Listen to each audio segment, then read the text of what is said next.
much under the water.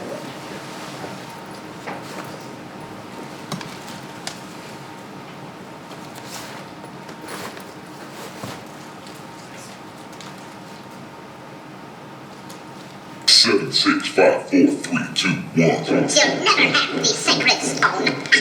Oh, this you crazy mother.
That shows you one of our mind maps online. We actually don't provide digitally, and there's reasons for that, and that it actually works much better when they're printed than they're laid out in front of you. There's a real temptation to use mind maps and say, or like just, we'll also use, say that it's all about like being digital and having everything up on the screen, but actually the best practice of using mind maps is to have it actually printed out all in one go, because then you can actually see the whole thing.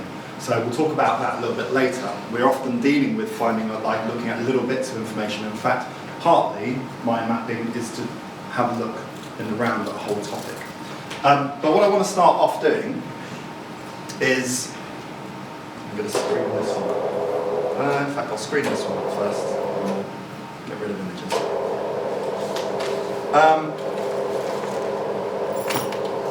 If you're on Twitter, and if you're not, more respect to you. If you're on Twitter though, you might see the hashtag Law School Problems. And what I want to do is just start off going through some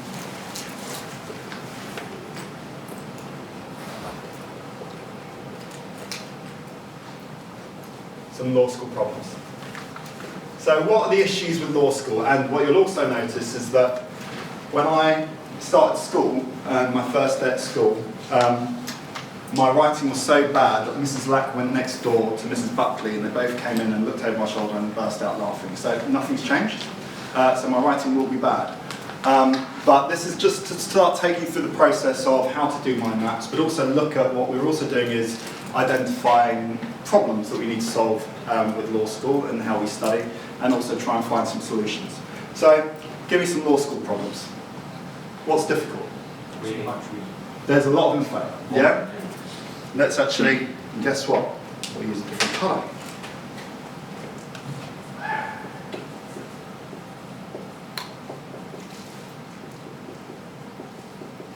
So we've got too much info.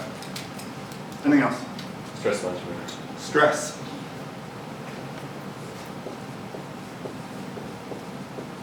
Well, we're going to say it's stressful because we're looking at problems, but yes, we need to be accurate on what we're actually looking to do. That's stressful. What else? Time pressure. It's time pressure. I should use another colour. Time constraints. Yeah, I mean, time is a problem, I think we've got, but let's talk about that. We've got time, we've got, let's say we've got pressures, right? So we've got a pressure, these are perhaps similar. We've got constraints.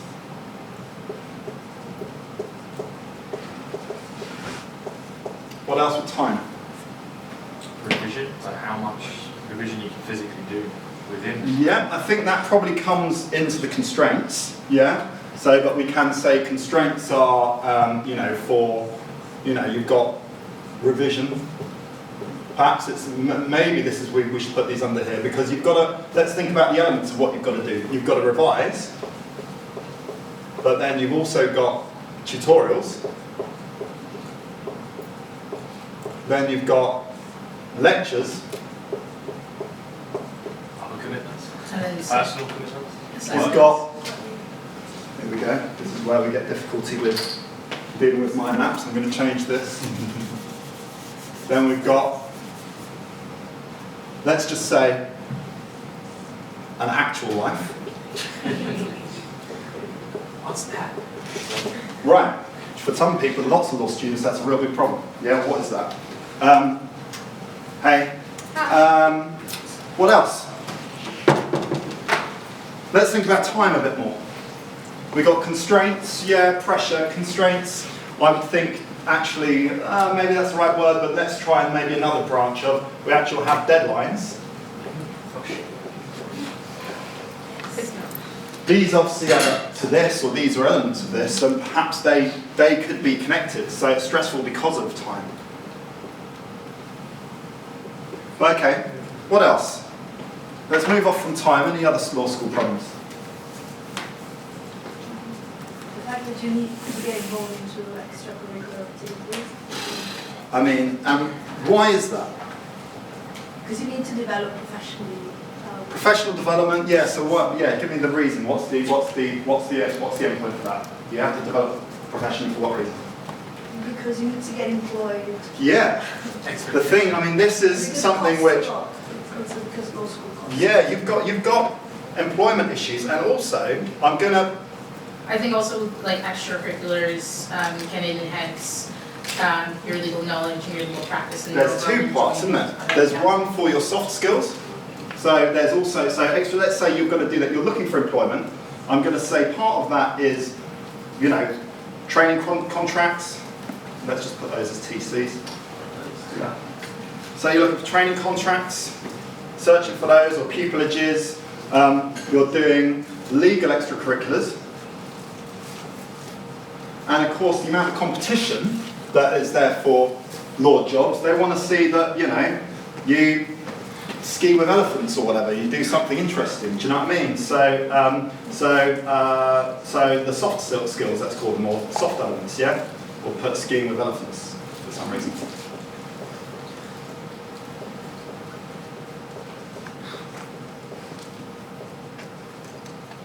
What else? Any other law school problems? 9 AM lectures. Say again? 9 AM lectures. 9 AM lectures. Yeah, that could be. We've got lectures, and then we've got the problem that they're at 9 AM. Okay. Any others? Under employment, I would put like people skills, like learning how to work with your counterparts and your other law students, essentially, or your coworkers or your colleagues.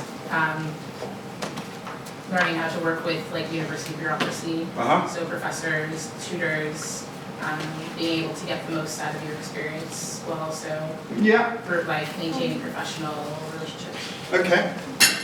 I also find language. Say again?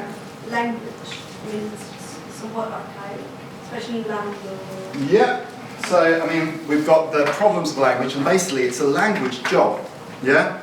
What you end up doing as a lawyer is working a lot with language, but one of the, I mean, still people are using bloody Latin, yeah? And they still will do it. I mean, like, Christ, how am I supposed to understand the law if I can't even understand the words you're talking about, And so there's a great deal of jargon, yeah? And they supposedly need to make this easier for litigants and persons, And they're supposed to be trying to talk in plain English. But there's a problem, there's the jargon. It's not written in plain English. Although they say they are on a mission to try to do that, still. Any other law school problems? I'm going to move on in a second. Just put this back on. I'll put this screen down for a bit.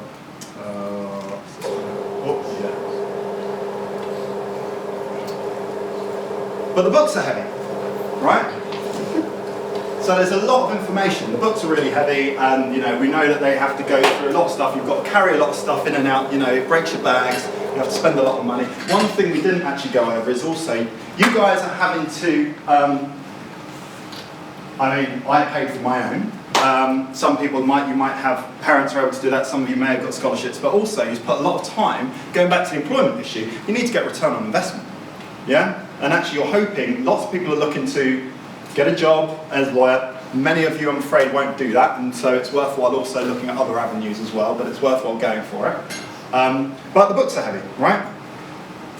There's a load of information to get through, and you've got to remember a lot, yeah? And one of the problems with that is that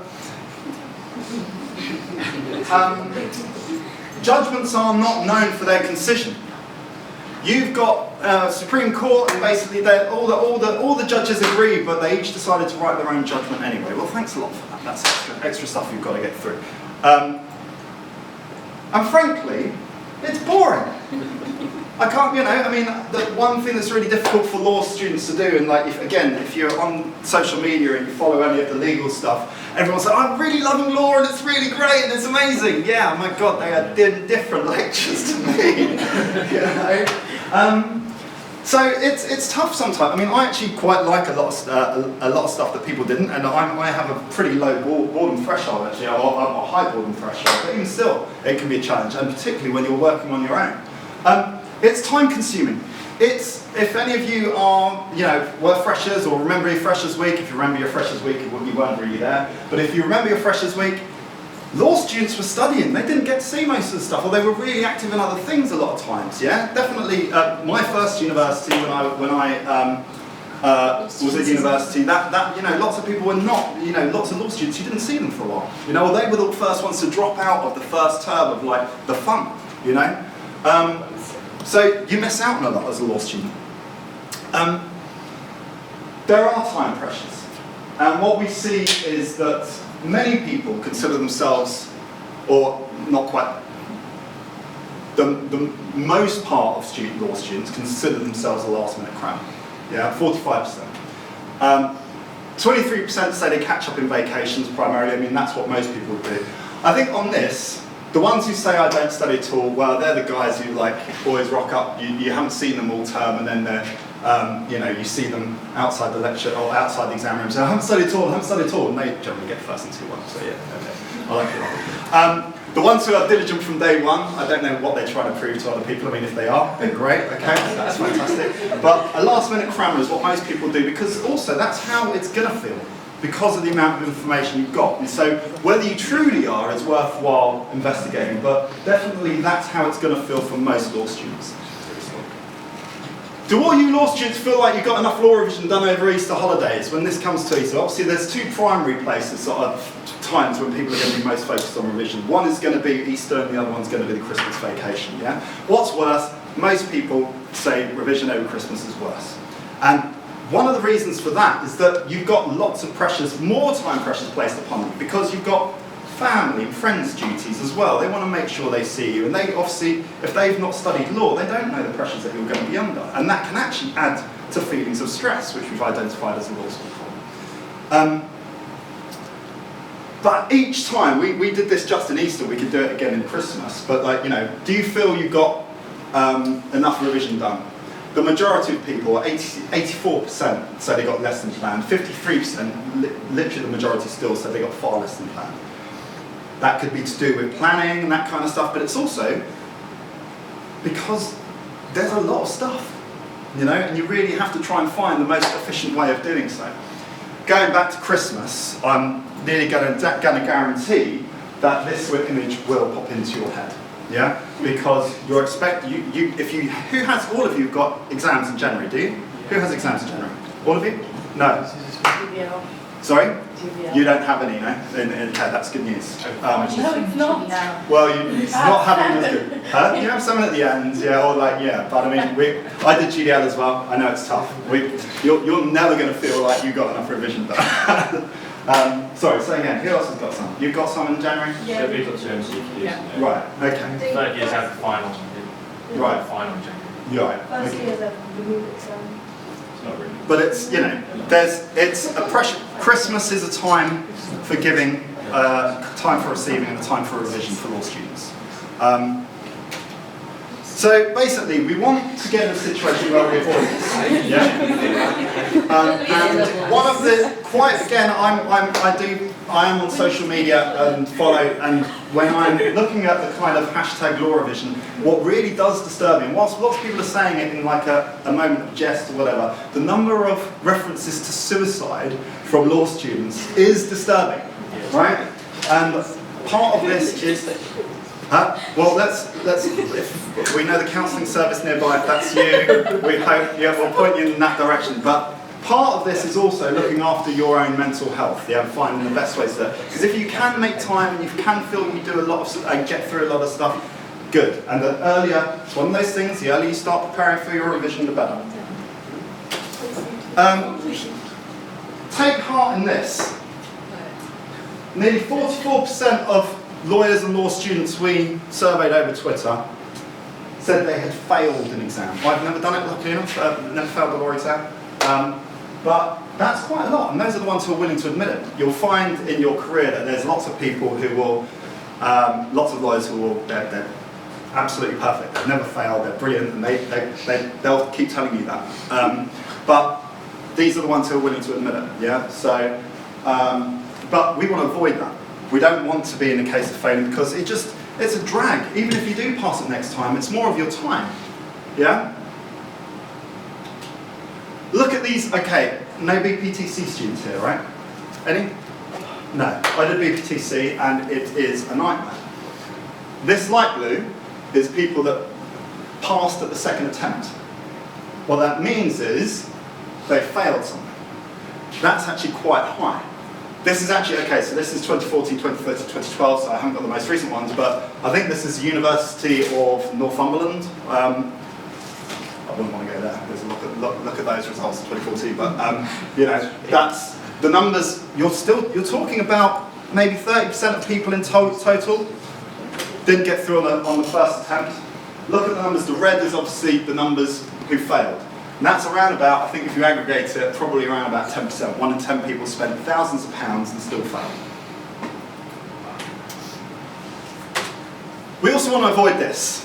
You turn up as a really happy, eager minion and you end up freaked out at the end of it. Yeah?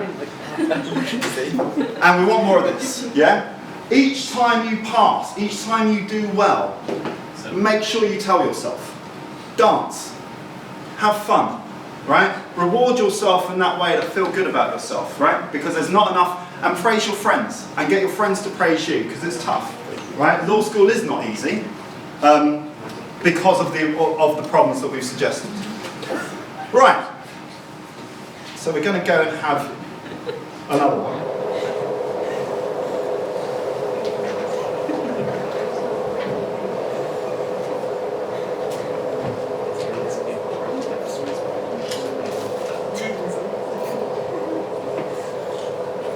Okay, I should have brought music for whilst that goes on. Okay, let's talk about the range of study methods.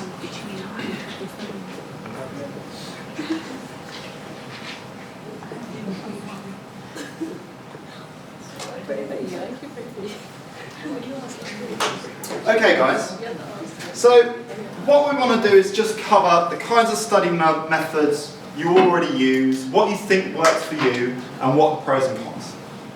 Right, so who's going to throw out study methods that you use already? Go ahead, Mark. Timelines? Say again? Timelines. Timelines. I like to make timelines. Sounds really tricky. Okay, tell me what's good about timeline and what's bad about timelines. Especially when you're dealing with a question, it can chronologically establish the way in which the law has progressed from one case to another, and the way that the courts are handling decisions in a certain ideology differently. Yeah. They can be bad because I think it can be sometimes easy to kind of, especially when you're under pressure and in the stress of an exam, to forget the order.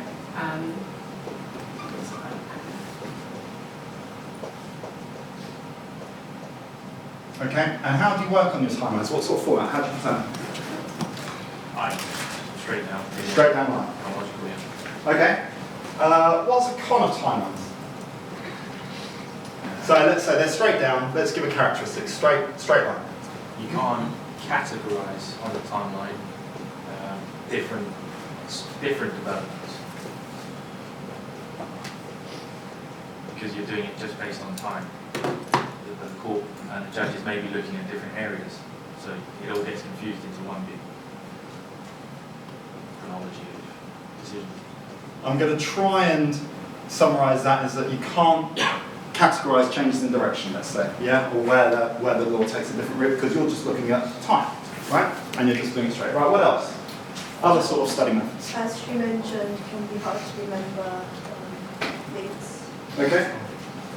Yes, it can be. So, but this is one thing that should be helpful. Like a different method, recording your notes, like recording yourself reading out your notes out loud. Right. Okay. So, let's say Audible. So that later on when you're like revising through your notes again, you're listening to yourself read them out the first time, so it can minimize like visual fatigue and things like that. Yeah. Okay. So let's say that's a pro. Minimizes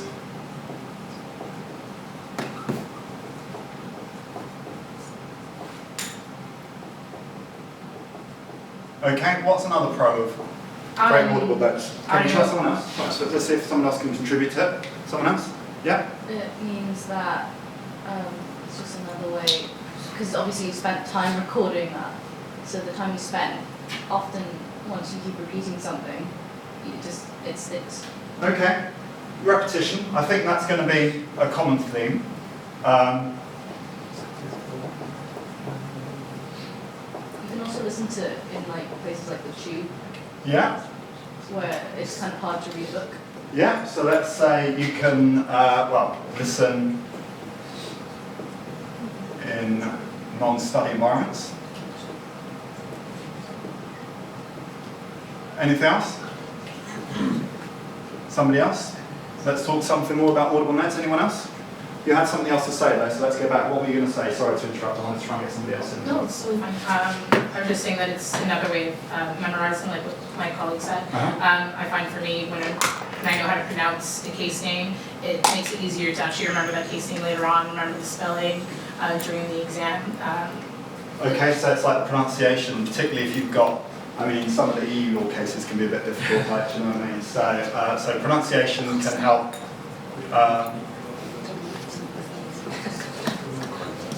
Can help spelling. I'm going to move on with this one, but I want to get another thing in here. One of the great pros of Audible Notes is that you're using a different part of your brain, right? So it's not just the fact that they are visual, I mean, minimize visual fatigue, you are actually using a different part of your brain which actually helps you remember. We remember more when we hear and read than just reading or hearing alone. Yeah? So if you can put them together, I'm just going to put brain for speak. That would link in quite nicely with using flashcards and then working with someone and testing each other, and then you're reading and listening to that as well, trying to get the answers. Flashcards, and you'll play like a quiz, yeah? With somebody else. I'm going to literally put, and something I recommend to all of you to do. Now, law students are, from my perspective, unnecessarily, what am I doing with the lids here? They're law students are ridiculously competitive, and they will find a study method and they won't share it with friends, or they will often won't. They'll find, oh my god, this really works, I'm not telling anybody. Yeah? Or that never happens. You'll share, do you? Yeah? Yeah. But potentially unnecessary, but working together. Let's put teamwork. So turn into a competition. Well, that's just it. Yeah. But you know, competition is good, but working with other people, sharing resources is good. Yeah, another one. Another method is just teaching someone who has no idea. So I teach it to my little sisters, That is good. And then they'll just like sit there quietly and like you can just say it out loud. It's just, it helps. I've got 3 sisters, I got enough. There's I literally I do more than just this basically, but I was actually just with a technology company, and they one of the exercises I get them to do is explain what they do to an 8-year-old, because we are massively overcomplicated. It's a great way of simplifying it. So Doing past papers? past papers, really good.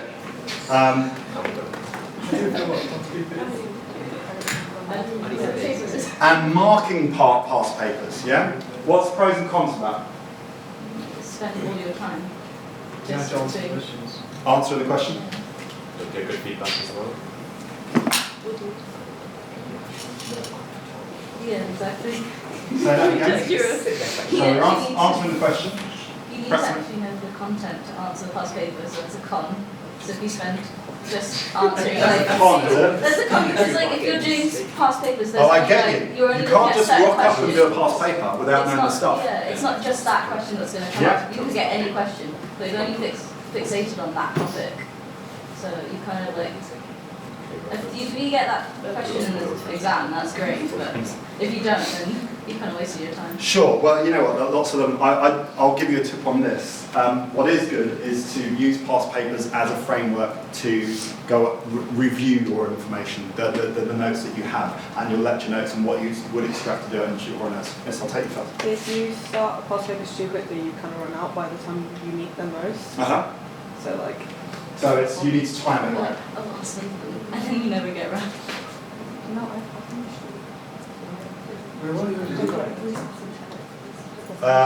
Can I just go back? Sorry, we didn't do the pros and cons of teamwork. What's the pros? Sorry, well, I'll take a couple of things and I'll return to that. Sorry, Mike. Go for what were you going to say first? Still past papers. Go ahead. My Canadian tutor won't accept any past papers unless it's in handwriting. Right.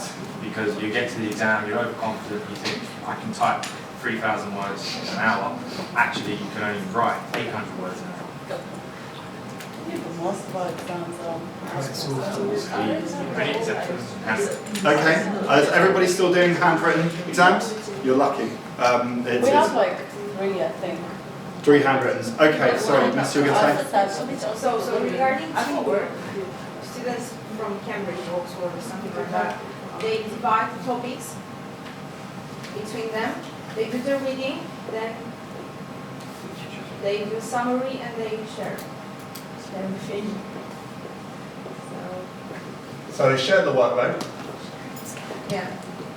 What else? About teamwork. Guys, sorry, I'm going to ask because there's lots of people talking and I'm just going to have to try it. And it's great if you've got something, throw it out and that's fine. But it's kind of just distracting for people and for me too. Sorry, go ahead. So the organizational burden attached to teamwork.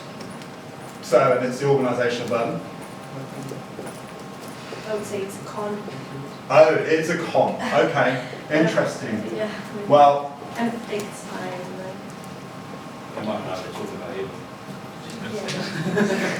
okay, so we're going to say that poor students is great when you've got a teamwork that's happy, but there are some people, and I had this experience, who wanted to join the team but didn't want to do any of the work. Yeah? So that is a problem. Anything else? It's distracting. Say again? It can be distracting to work in a team. Team? Yeah, potentially. I'm going to move on. I'm just going to chuck one in. I'll put the distract. It actually, but it can be shed loads more fun. And I'm writing pro for some reason. It can be much more fun and enjoyable.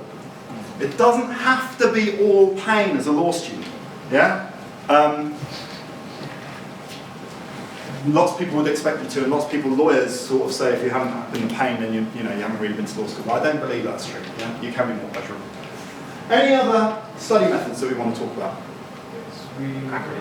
Sorry, acronyms?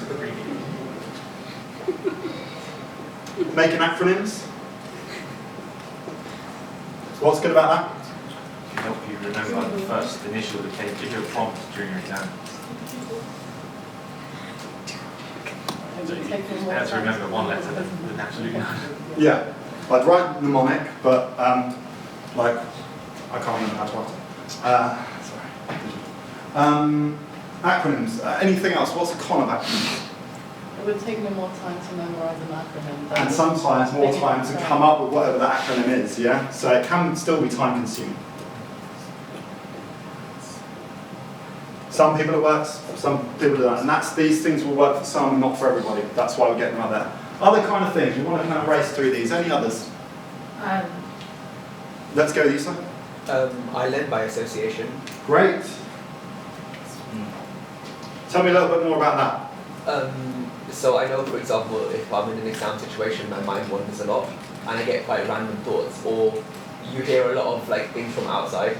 So, for example, like I used to hear a lot of birds flying past in my A-level exam, so I used to associate like some of the topics with bird noises. Mm-hmm. So when I hear the bird noises, I like remember certain topics and things. No, it actually, trust me, it really helped. And Okay, there's actually some scientific basis in this stuff as well, right? Not just from, we talked about sounds and things being prompted. One of the big ones is smell. Our olfactory system is right next door into our brain with the area that deals with memory, yeah? And so I'm not saying that when you're reviewing a case that you need to like get a matching smell, but these sorts of things, creating those associations. The other thing is picture associations with cases. Maybe you want to help to think, I did do this myself when I was doing the GDL, is looking at, Smith and Leach brain is a talk case. And one of those was basically, I just got a really grim picture off the internet of a guy with a kind of big cancer that had come out. Basically, it looked like a big burn, looked like a big brain. And yeah, it was mean, but it made me remember it, yeah, and I still remember it now. But associations, so let's say sound, picture, and what else? Smell. That's actually the one that probably does work best at smell, like scientifically supposedly. Any others? On the back of it, I was going to say, just go online and do the Honey-Mumford test and find out what your learning style is. Okay. Right. That's kind of looking at what your learning style is, which is it's a study trick, but definitely worth doing. So I would say. I don't know then whether you should be involved in teamwork. Like I'm a kinesthetic learner, so I have to do. If I read a book, it doesn't do it. I have to be doing quizzes with people, interacting. It will help you pick which study method to pick.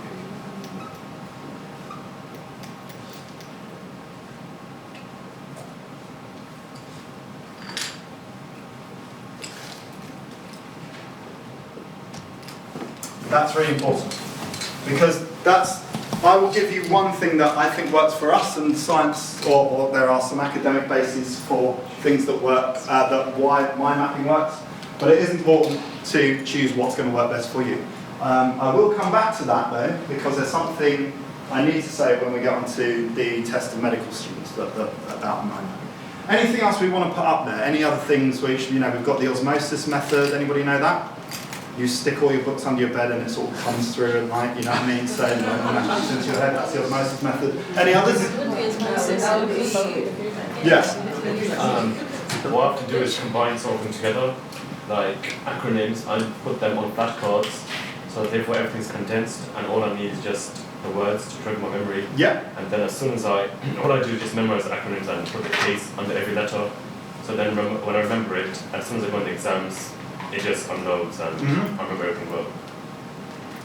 Combining methods is absolutely right, and you need to do that. There are certain primary things, and basically through the mind maps we produce, we do combine methods as well. Any others that we want to throw out there? For many people, they will literally get the book and write up notes and just go over the notes and notes and notes and try and condense and rewrite over the notes and notes and notes and notes and notes and notes. So let's put that up there, and we'll just, because that's actually how most people will do it.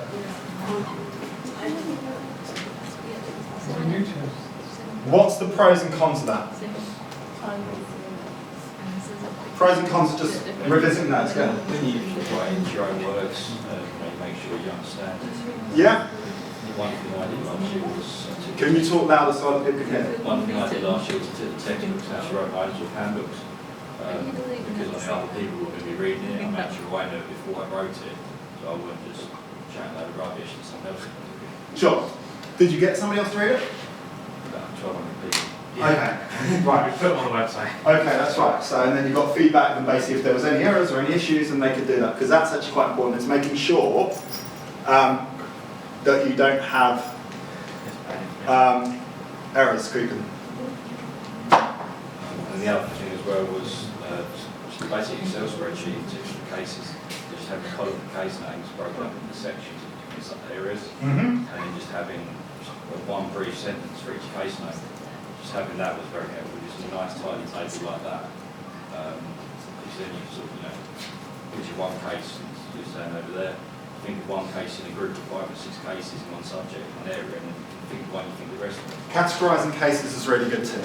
Yeah, so that you know that does put you back in the problem of it just being linear and sort of chronological perhaps, or that has a whole like one particular section. So being able to work on a comparative way, there can be some challenges for that, but that's also really good.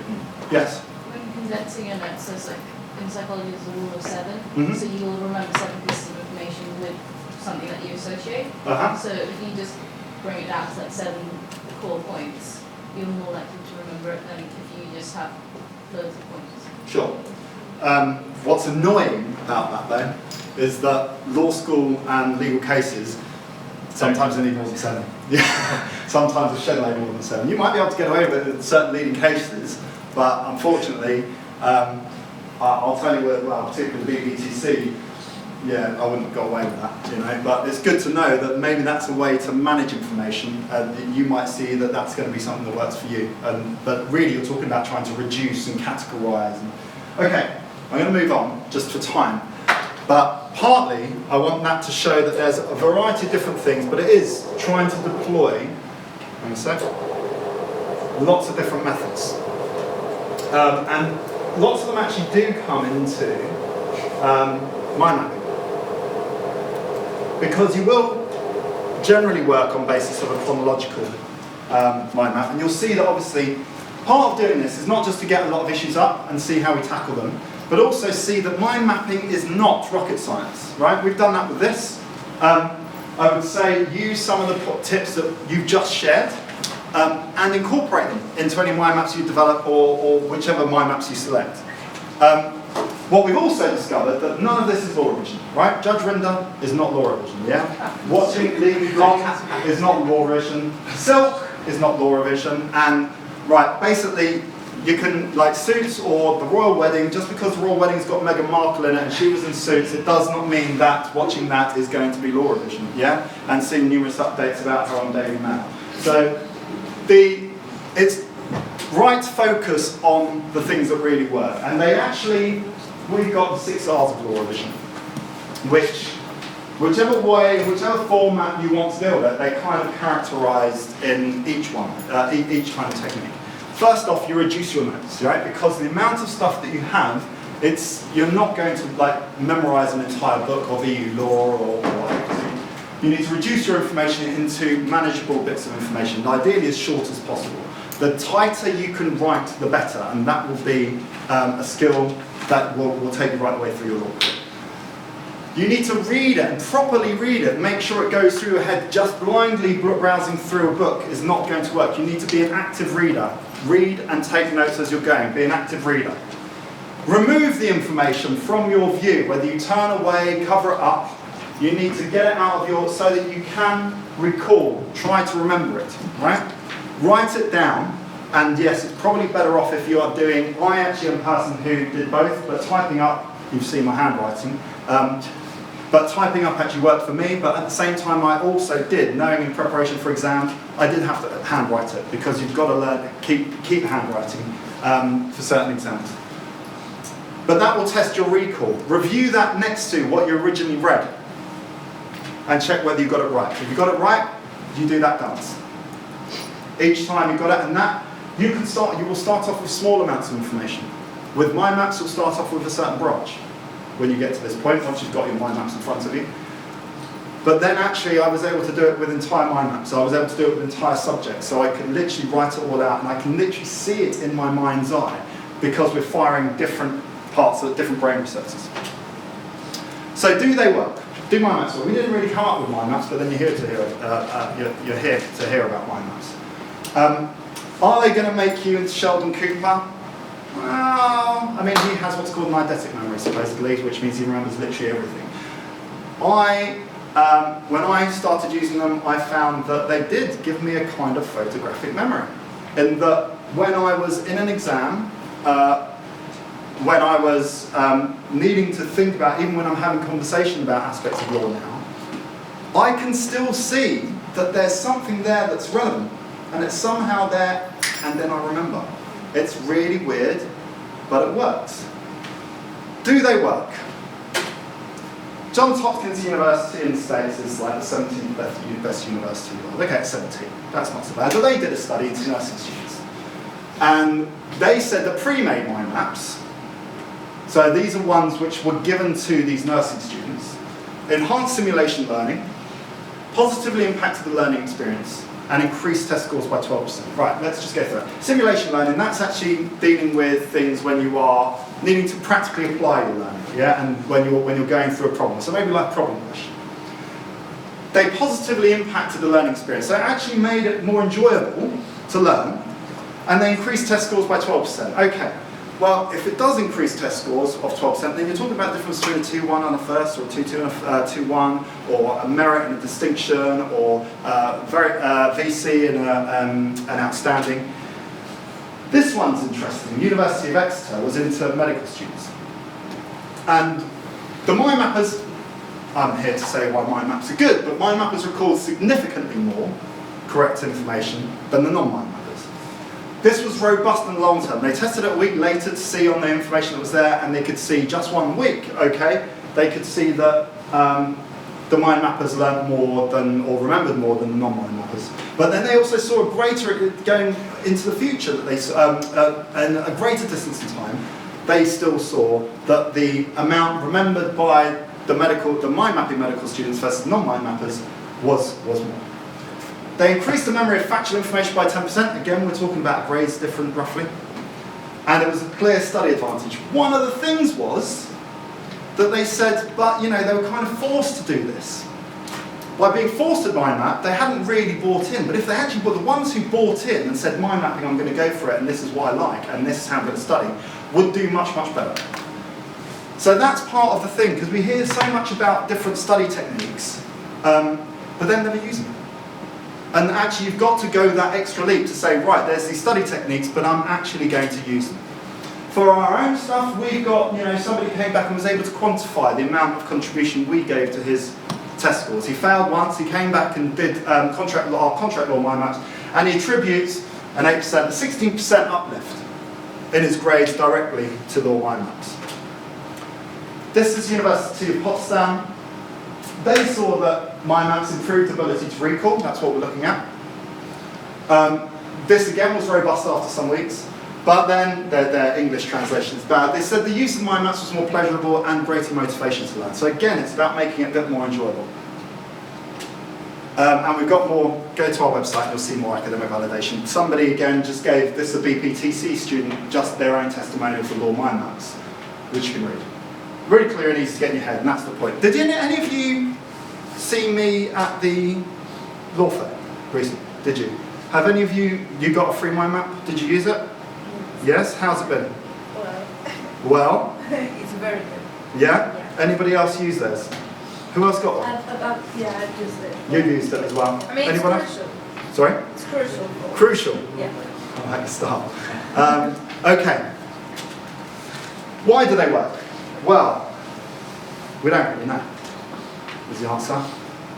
We've got theories on why they work, but real answers as to why. We know that they're based on Leonardo da Vinci's. What was I going to say? Leonardo DiCaprio. Leonardo da Vinci's just suddenly got me. And this guy's right. Leonardo da Vinci's method of note-taking and planning his own work. Yeah.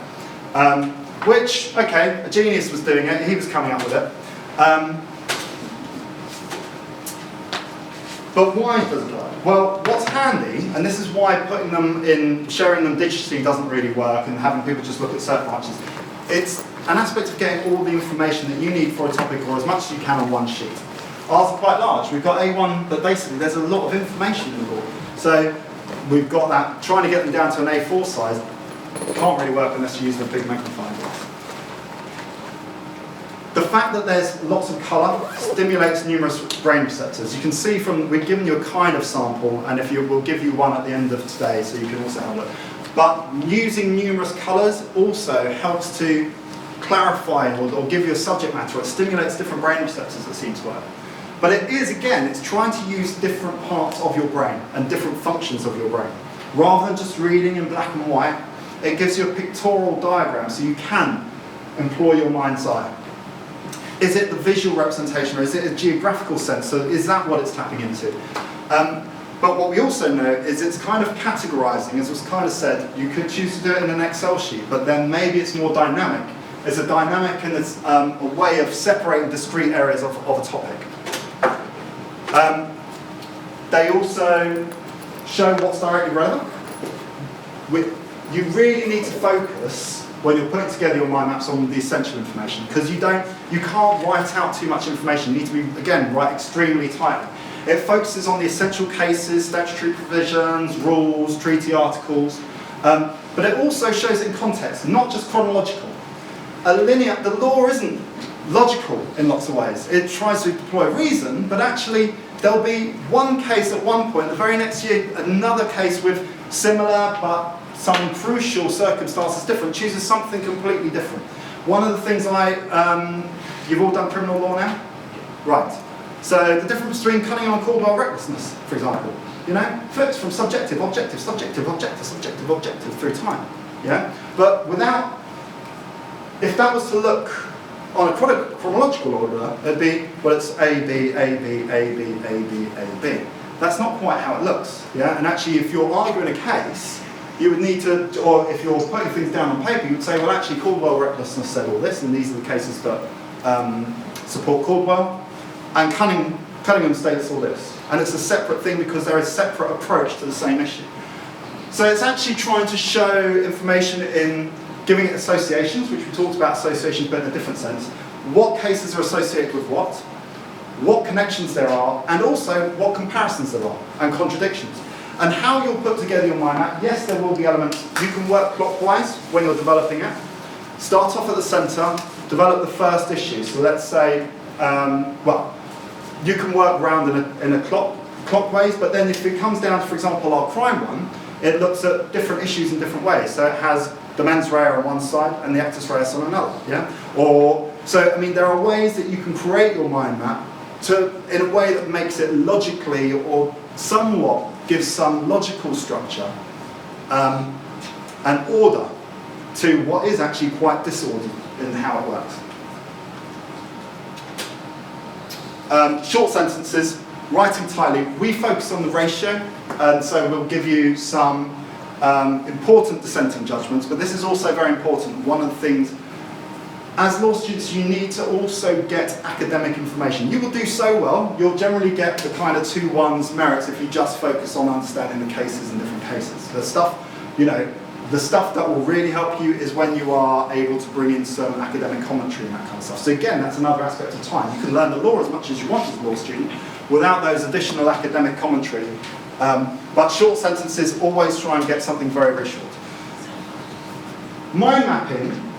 The real problem of mind mapping is the amount of time it takes to create a mind map. Planning is good, getting in there early, developing them, but one Exeter law student, and I think we've got a blog article that she wrote for us, which should be in the packs, that she spent 1,008 hours developing mind maps. That was before she actually started learning this stuff. That's just writing up the mind maps, yeah? If that was just a minimum wage job, would have paid for a lot of her university, yeah? A good mind map does take hours, and one of the reasons why we create law mind maps is because there'll be lecturers tell you how important mind mapping is and how effective it is, but yet there's still not been anybody to come and say, right, here you go, there's all your stuff in the mind map. And it's still forcing us to go back to books. The legal industry does not innovate and has not progressed as fast as I think it should have done. But what takes the time? Researching, collating the law and info. Getting concise ratio, putting the information together and being clear, writing them up, but then designing that. You notice that even when I was doing mine, I had to edit and replace something and that kind of thing. That takes time, and you will re-edit over time. if you do use pre-prepared mind maps, from our part, it gives you more time spent memorising. When the GDL is like 700 cases, your LLB will be, your undergraduate, you're expected to get over 700 cases, roughly 350 a year, like for the first 2 years, and more obviously for the third year. GDL will be all in 1 year. They do, because they put legal information in some kind of a different kind of order, but something which perhaps works better. It helps you understand the development of the law, because the law doesn't develop just chronologically, and particularly when you have persuasive judgments which are ripped out of nowhere. Do you know what I mean? From another jurisdiction.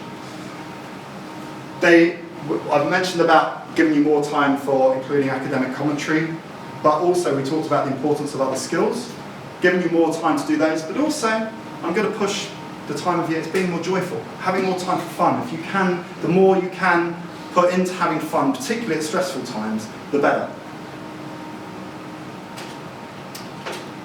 So we are the only provider exclusively mind map focused revision aids for students. We update them whenever we're aware of an update to the law. We're incorporated directly, so that our next order can be as up to date as possible rather than waiting for your next edition of the book. We produce in colour. You can actually take the mind maps and one of the things we didn't do, or I kind of made reference to it, but you may want to also add pictures that help in your mind maps or notes, pictures that help you remember things, yeah? We try to give you comprehensive coverage of case names with some aid memoir facts. We focus on the ratio. We give you important dissenting judgments and statutory. We're all about focusing on we do have the statutory provisions and treaty articles, and obviously more for BPTC, but where relevant, civil criminal procedurals and other codes of practice. When you've created your mind maps or you're using pre-written mind maps, they're not just for revision. You can use them to follow along in your lectures, which can help when you're hearing things, and also if you're given, are you guys given many recorded lectures? Yeah? So that you can actually hear them, yeah? Really good, take your mind maps out and actually follow along with the lecture. Really useful. Sometimes listen to them, it takes a lot of time and it's quite difficult because you often have to rewind and play again as such. But if you can make them along with your lecture when you're doing it outside, that's great. They're really useful for tutorial preparation and for problem questions, because there you're not just being told, right, tell me everything you know about parliamentary sovereignty, which is essays can be. Yeah, and that can be an approach. You should, ideally you want to answer the question, but you're literally applying cases to facts, law to facts. That's where problem questions, tutorial preparation, that's when, because you have all the information and you're not having to flick forward and backwards through information. You've got everything on one topic, on one sheet. Essay writing, of course, you can follow the development of the law. There are chronological elements, but also how they compare. But of course, it's about lots of law. It's a memory exercise. And they really do help with memory. Just a little example, people don't never admit to using nutshells, but we know people do, right? But this is like a nutshells we found in the library, right? And somebody literally highlighted everything, yeah? Because nutshells is written really dense, right? And that's not helpful, right? Because really, you've not highlighted anything there, it's just you basically may have painted the whole page together, yeah? Spreading the information out. This is like similar, same subject. We've addressed the same sort of pages, not the same information, but the same sorts of cases that are coming up. But it gives it a lot more space. It becomes much easier to identify the relevant piece of information. This is one of our prior ones. We've hazed out errors, but this again shows you how you can spread it. You will have gone to maybe 4 or 5 lectures on crime, yeah, on the elements of crime. At the very least, and have numerous tutorials around those sorts of elements. What makes up, what's the actus reus, what's the mens rea, all those elements. That's all on one sheet. We've done the same thing. Here's another example on negligence. Negligence, this has actually changed to look quite a lot now, actually. But again, within negligence, one of those mind maps can cover quite a variety of essay questions or exam questions. Because, tort, most of it's negligence. So, our mind maps, It's about clarity. The objective is to maximize memory retention and save time because we've pre-written. The idea, the objective, is we know that law mind maps helps people learn more easily, efficiently, and enjoyably. We do have other student opportunities, but what I want to do now is actually say if you've got any questions. It's more, we've shown you just a basic way of putting together mind maps, how easy it is to follow certain strains of thought, and trying to get you to buy into the idea of mind mapping. But if I can say, is there any, I'll come back to just finish off this, but are there any questions that you have now?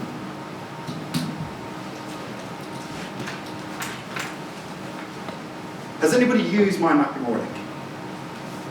1, 2. I wish I had in the first and second year. Yeah, it's one of those things, again, it comes down to time.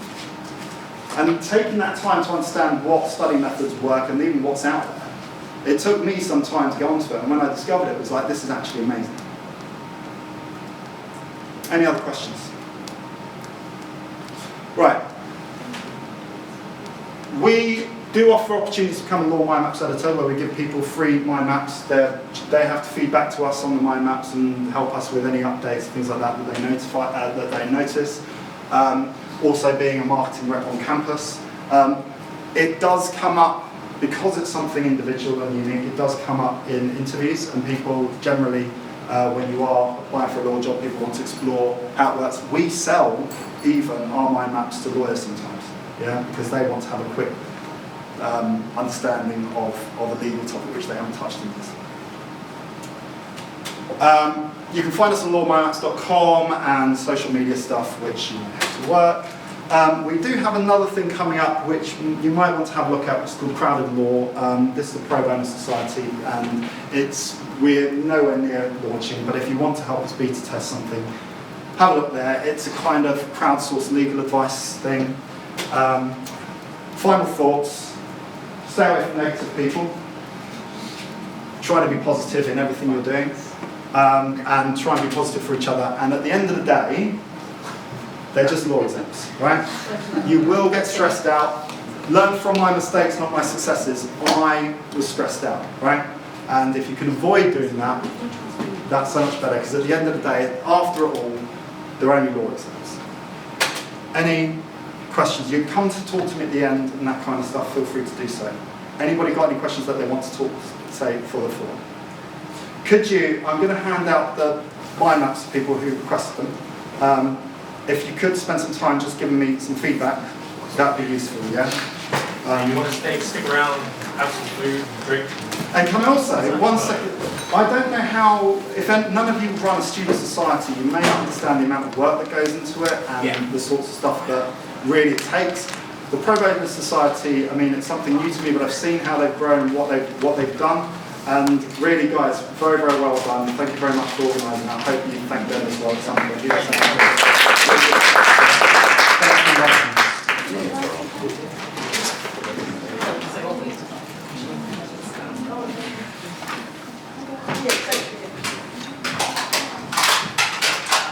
So yeah, as Martin said, just feel free to grab some food.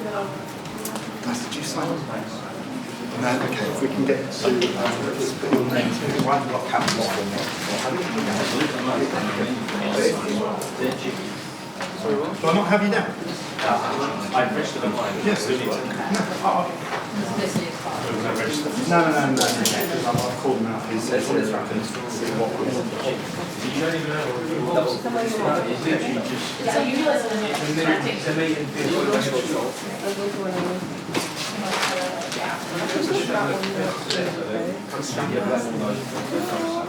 That's really good. Okay.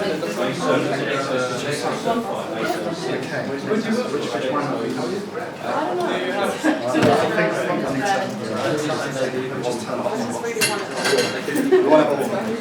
That's why.